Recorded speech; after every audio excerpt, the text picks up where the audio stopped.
Erev Tov, bonsoir à tous, j'espère que vous vous portez bien.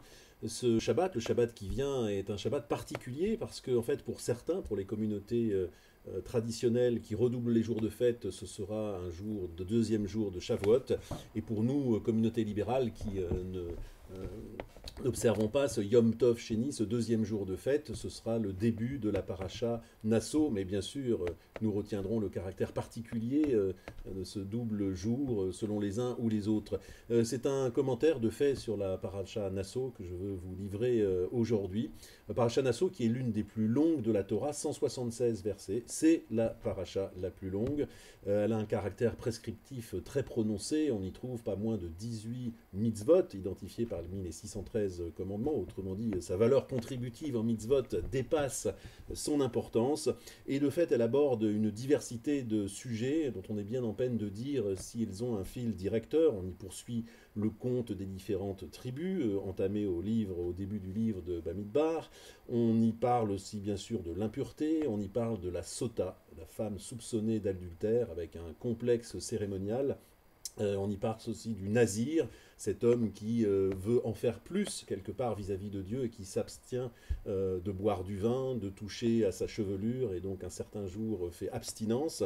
Et puis à la fin, cette magnifique bénédiction Birkat Kohanim que l'on récite chaque vendredi soir, cette bénédiction des prêtres adressée à Israël, la bénédiction ne venant bien sûr elle-même que de Dieu. Alors on est en droit de se demander de quoi finalement parle cette paracha Nasso. J'étais intéressé à répondre à la question, c'est pas que je cherchais nécessairement à avoir un fil conducteur, mais il m'est apparu qu'entre les deux extrêmes que représente la sota, la femme soupçonnée d'infidélité, et le nazir, il y avait peut-être quelque chose d'intéressant, comme si c'était les deux extrêmes d'un problème qui était la recherche de la bonne distance.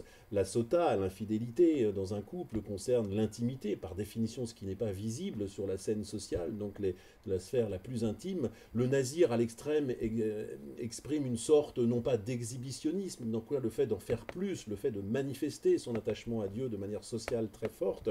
D'ailleurs, les rabbins considéraient ce phénomène avec circonscription. Bien sûr, il lui faisait un sort juridiquement, mais il cherchait précisément à encadrer cette manifestation peut-être un peu excessive à leurs yeux, cette démonstration de foi. Et donc c'est peut-être le problème, le fil directeur de tous ces sujets sont peut-être justement celui de la bonne distance. Et puis il y a ce verset absolument fabuleux qui vient à la toute fin de la paracha, qui justement peut-être exprime un problème de distance et une profonde leçon sur la manière de recevoir la parole divine de manière personnelle.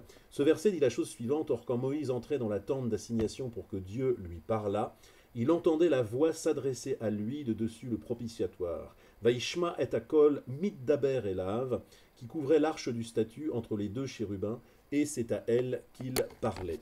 Et donc, sujet de la bonne distance, comment Dieu peut-il encore aujourd'hui, on pourrait radicaliser la question, encore nous parler? Rachi fait une observation grammaticale tout à fait percutante, il dit mais il n'est pas écrit Vaedaber, Dieu parlait à Moïse, le verbe normal, mais middaber, en fait, qui est une forme réflexive, et si l'on traduit avec exactitude le verset, on n'a pas Dieu qui parle à Moïse, on a en fait Dieu qui se parle lui-même, qui se parle à lui-même. Alors c'est tout à fait étonnant, les implications théologiques de cette particularités grammaticales sont tout à fait étonnantes parce que ce qui se passe, c'est non pas que Dieu parle à Moïse parce qu'il est un prophète, parce qu'il aurait cette capacité supérieure à écouter la parole de Dieu. En fait, ce qui se passe, c'est que Dieu parle à lui-même, il se parle comme ça, et simplement Moïse a une sorte d'antenne, il entend cette voix, il entend ce dialogue, et il a l'impression finalement, un phénomène psychologique un peu brouillé, qu'il entend la voix de Dieu.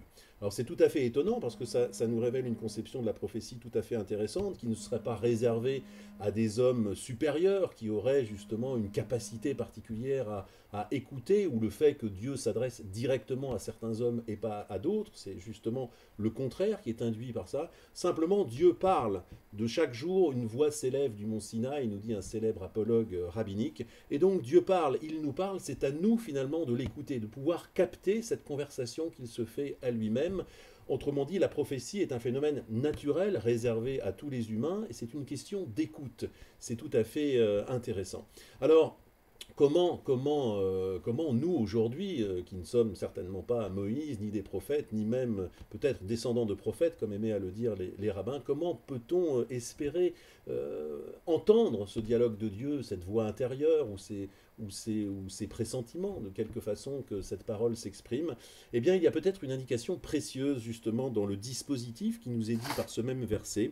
La voix s'adressait à lui, enfin, cette voix se parlait à elle-même et était captée par Moïse, au-dessus du propitiatoire, Me'al Akaporet, Asher Laron Aedut, couvrait l'arche du statut entre les deux chérubins. Les deux chérubins, ce sont ces figures étonnantes d'ailleurs, de l'enfance en fait. C'est à travers une image de l'enfance que l'on a peut-être une chance de récupérer cette voix divine, d'entendre le dialogue divin qui en fait coule de source à tout moment. Il n'est pas réservé à des moments précis. Ce dialogue existe, cette voix parle, il suffit juste de pouvoir la capter, et d'où la capte-t-on?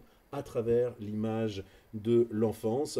Il y a là une profonde leçon, parce que de la même façon que les sages, vous le savez, se posent la question de savoir pourquoi la Torah a été donnée dans le désert. Il faut donc se dépropriétariser en quelque sorte. Nous sommes propriétaires, nous sommes actifs, nous sommes un jeu agissant dans le monde. Eh bien, pour pouvoir recevoir la Torah, il faut se rendre vide, vide comme le désert en quelque sorte. Il faut se rendre sans propriétaire. Il faut se vider un petit peu de toutes les idées, de toutes le côté actif que l'on peut avoir dans le monde. C'est exactement la même chose que nous dit cette image de l'enfance.